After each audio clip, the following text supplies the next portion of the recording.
মুলতানে সোমবার শুরু হবে প্রথম টেস্ট। হ্যামস্ট্রিংয়ের চোট থেকে সেরে না ওঠায় এই টেস্টে খেলা হচ্ছে না ইংল্যান্ডের অধিনায়ক বেন স্টোকসের। আজ অনুশীলন শেষে স্টোকস নিজেই এ কথা জানান।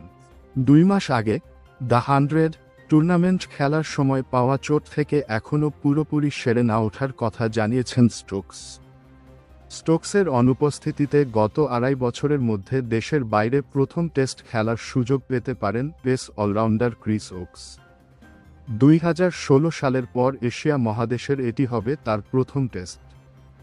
এই সংস্করণে অভিষেক হতে পারে আরেক পেস অলরাউন্ডার ব্রাইডন কার্সের। আর স্টোকসের অনুপস্থিতিতে টানা চতুর্থ ম্যাচে ইংল্যান্ড অধিনায়কের দায়িত্ব পালন করবেন অলি পোপ।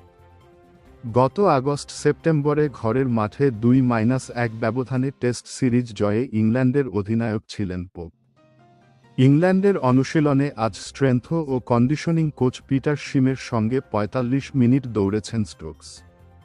পরে নেটে ব্যাটিংয়ে নেমে স্পিনার রেহান আহমেদ, কোচদের থ্রো ডাউন ও স্থানীয় বোলারদের খেলেন।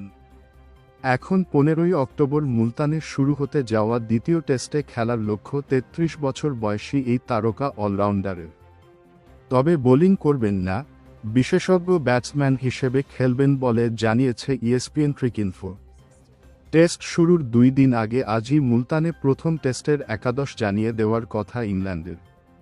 2 জন স্পিনার খেলাতে পারে সফরকারীরা, তাতে জ্যাক লিচ ও শোয়েব বশিরের সুযোগ পাওয়ার সম্ভাবনাই বেশি।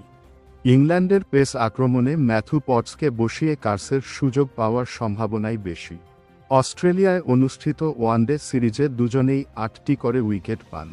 কিন্তু পটসের তুলনায় কার্সের ব্যাটিং ভালো এবং বোলিংয়ে গতিও বেশি। অস্ট্রেলিয়া সিরিজে নিয়মিতই 90 মাইল গতির আশপাশে বোলিং করেছেন কার্স।